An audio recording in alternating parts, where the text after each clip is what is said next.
even with the Super Bowl in the book, there's still plenty to hit.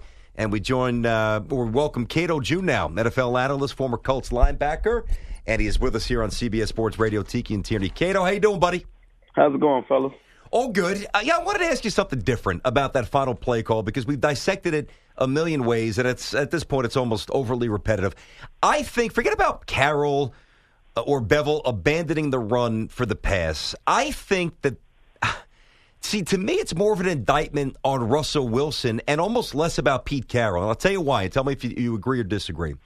If Joe Montana gets picked off there, or Elway, or Brady, or Peyton, nobody's questioning the play call. They're questioning the execution.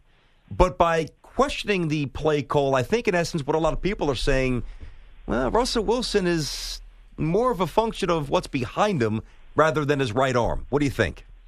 That's interesting. I thought about that, as I was trying to overanalyze why, and my thing is most quarterbacks have, if they get a play call or they see something that, they feel like, this doesn't feel right. Let's audible to something else. I'm just trying to wonder why maybe he didn't, feel like, hey, this is a situation where let's audible to another play. Let's put ourselves in a better position. I don't like the formation. I don't like where we're on the field. Typically, when you throw the ball down there, it's not, you're not in a stack formation and doing a flat combination off of that, or, you're at least going to be on the center of play action. You see Brady done it, Peyton done it 100 times, hit the tight end or receiver in the back of the end zone. But, I guess that's in hindsight. You can always say that, but I'm still trying to figure that one out. Yeah, no, because it put Brandon Browner in the position to do exactly what he did, which was jam Jermaine Kearse, which then disrupted the pick, and obviously it made the what's his name, Malcolm Butler, have the ability, a free shot to get the interception. Flipping to the other defense in this game, the Seattle Seahawks. Talk coming in, this is the best defense that the NFL has ever seen. Statistics kind of back that up. Where do you place them now that they lost this Super Bowl and kind of got picked apart with the exact game plan that they destroyed last year by the Denver Broncos? Well, I think that, no one does it better in terms of finding the hole in the defense than Belichick and Brady. They've done it consistently over the past, 14, 15 years. And they're going to find their guy, and that's what they did. I think Elderman had like 9 catches or 10 catches, and most of them were for like 5 to 7 yards a pop, and then he'll make a guy miss and go for 15, and that's what I think that's what they do best.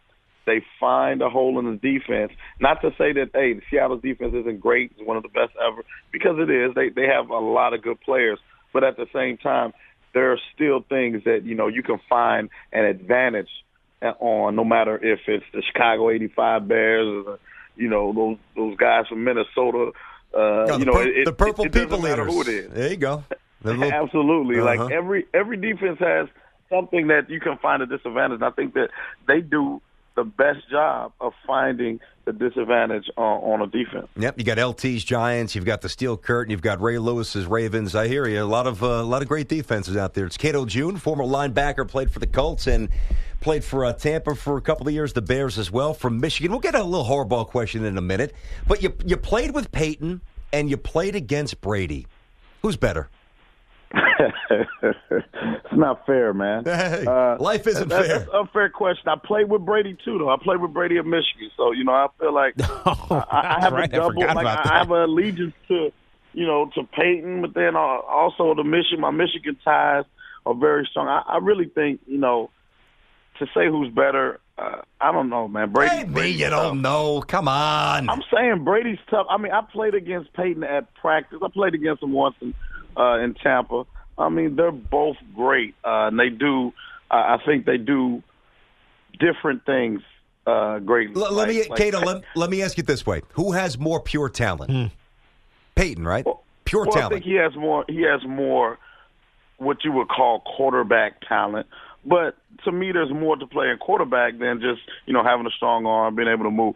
Nobody, in my opinion, has more pocket presence than Brady. It's amazing. Like, he's not fast, he's not quick, but he moves and he keeps his eyes down the field, his shoulders are square, and he's able to move in the pocket without moving far and still being able to make the throw or, look downfield, better than anybody, in my opinion. Even better than Big Ben? Hey, did you see Big Ben? Well, Big Ben is Big Ben. He's throwing people off. Yeah. He's like Culpepper was back in the day. You can't sack him. Get touched. Yeah, Brady doesn't get touched. I mean, he moves in the pocket without being able to, without getting touched. And I think that, he also has this it factor. He has this it and this winning spirit about him that, the game's never over. I always have a chance, and I think that kind of may give him an edge in the best ever, or who's better, Peyton or Brady. So you're starting to put Tom Brady in the all-time great ever. Forget about current. No question. Did you see this in college? I wonder, because I don't really remember Tom Brady's college career. Play that much. Well, you had, it was under a shadow. You had Drew Henson, the next best thing to ever come out, and he was able to hold him off for 2 years. And but if you look at it, like, we had a lot of games where Brady was, a semi comeback kid. I mean, look at the Alabama game, the Orange Bowl '99 was in 2000. We were down 14 twice in that game and came back and won. I mean, so it was always there. I think the guys that played with him, at least in college, know that, hey, this guy could be something special. He just got his opportunity and took advantage of it probably better than anybody ever. Bledsoe, let's don't get it twisted. Bledsoe was a great quarterback. And for him to get hurt and Belichick say, you know what, we're going to go with this guy right here, this young guy. That speaks miles for him and his decision making, and the rest is history. Now, we obviously, as soon as the NFL season is over, we start thinking about the next NFL season, and the first thing that's going to happen, at least significant thing that's going to happen, other than the free agency, is the draft. And I know you've been looking at some of the college things, as we all have. Quarterbacks have been hit and miss, I think, always over the years. And we had a discussion earlier on this show. Who do you want? Is it Mariota? Is it Winston? Or some of the younger guys in Johnny Manziel or RG3? Out of those four guys, who do you think has the biggest potential to be the next, I can't say superstar quarterback, because you can't ever throw that label on someone until they prove it over years, but the next viable superstar quarterback in the National Football League? It's tough. I mean, you take a guy like Winston, who's only lost one game, and to me that always, you always want a winner. And if you look at people that the draft and the GMs, and they're like, who's been a winner, who's been on winning teams, who has this winning culture about them? Because ultimately that's what it's about. I think that he has the greatest upside to being a successful NFL quarterback. With his size, with his arm strength, and with his ability to, let's just say, if I'm comparing him to Mariota, I'm saying that Mariota's more of a guy that, hey, one read, throw, or it's not a situation where he has to necessarily decipher or create something down the field when things break down. And that's a product of the system he was in college. So I think that'll hurt him more so, at least initially, because we put a lot of pressure on these quarterbacks to perform today. Like, we want rookies to go to the Super Bowl, as opposed to before quarterbacks were actually developed. They were watching, for a few years at least learning the game on the NFL level, and that's not happening anymore. What do you think about the idea of being the leader and what it takes to be a leader from a quarterback position? Because we've heard this knock on RG3. We even heard it about Russell Wilson, that he doesn't have the cool factor to fit in with the certain components of a locker room. Does that matter?